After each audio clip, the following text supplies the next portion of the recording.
औज़ुबिल्लाहि मिनश्शैतानिर्रजीम बिस्मिल्लाहिर्रहमानिर्रहीम अम्मा बअदु क़ालल्लाहु तबारक व तआला फ़िल क़ुरानिल मजीद व क़ौलुल हक़ बिस्मिल्लाहिर्रहमानिर्रहीम या अय्युहल्लज़ीना आमनू कुतिबा अलैकुमुस्सियामु कमा कुतिबा अलल्लज़ीना मिन क़ब्लिकुम लअल्लकुम तत्तक़ून।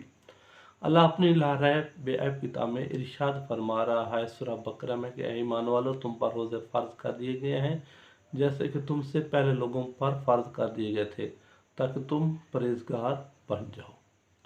आज हमने आपको बताना है, जिस तरह मैंने आपको सबका वीडियो में बता दिया था रोज़े की इक़साम के बारे में कि रोज़े की इक़साम कितनी है। तो मैंने आप लोगों को सबका वीडियो में ये बताया था रोज़े की इक़साम 4 हैं: वाजिब, हराम, मुस्तहब, मकरूह। आज हमने आपको बताना है कि रोज़े वाजिब कौन से हैं। फिर एंड वीडियो में हम लोग बताएंगे कि रोज़े हराम कौन से होते हैं, मुस्तहब रोज़े कौन से होते हैं और मकरूह रोज़े कौन से होते हैं।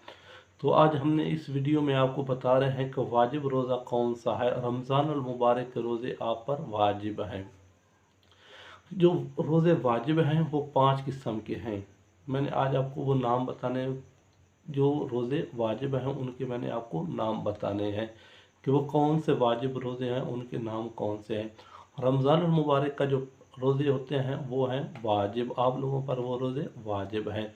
उसके बाद आप पर वालिद के जो क़ज़ा रोज़े होते हैं वो भी आपके ऊपर वाजिब हैं। जो बड़ा बेटा होता है, अगर आप घर में बड़े हैं वालिद के जाने के बाद इस दुनिया से, तो आप घर के सरबराह हैं, तो आपके ऊपर वालिद के जो रोज़े क़ज़ा थे वो आपके ऊपर वाजिब हैं। उसके ऊपर नज़र, ऐद या कसम वगैरह का जो रोज़ा होता है वो भी आपके ऊपर वाजिब है। इसके बाद है कफ़ारा, जो रोज़ा हम लोग रमज़ान मुबारक में नहीं रखते, उसका जो रोज़ा कफ़ारा होता है वो भी इंसान के ऊपर वाजिब होता है। इसके ऊपर क़ज़ा रोज़े, तो जो हमने रमज़ान मुबारक के रोज़े छोड़ दिए किसी वजूहात की वजह से, तो अगर हमने वो रोज़े की क़ज़ा लाज़मी देनी है। अगर शरई उज़र नहीं था तो फिर हमने ये रोज़ों की क़ज़ा हतमन देनी है।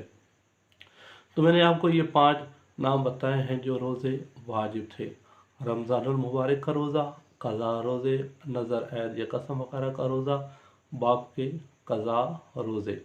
ये जो मैंने आपको 5 नाम बताए हैं ये वाजिब रोज़ों के नाम थे। तो जो शख्स भी ये वाजिब रोज़ों के बारे में नहीं जानता था, तो उसको चाहिए कि ये वाजिब रोज़ों के बारे में ज़रूर आगाह हो, ताकि इंसान को ये तो पता हो कि मेरे ऊपर वाजिब रोज़े कितने हैं और उनके नाम कौन कौन से हैं। तो इंसान को अपने वाजिब के बारे में आगाह होना चाहिए, क्योंकि वाजिब के बारे में आखिरत वाले दिन आपसे पूछा जाएगा। तो अल्लाह हमें अपने वाजिबात अदा करने की तौफीक अता फरमाए।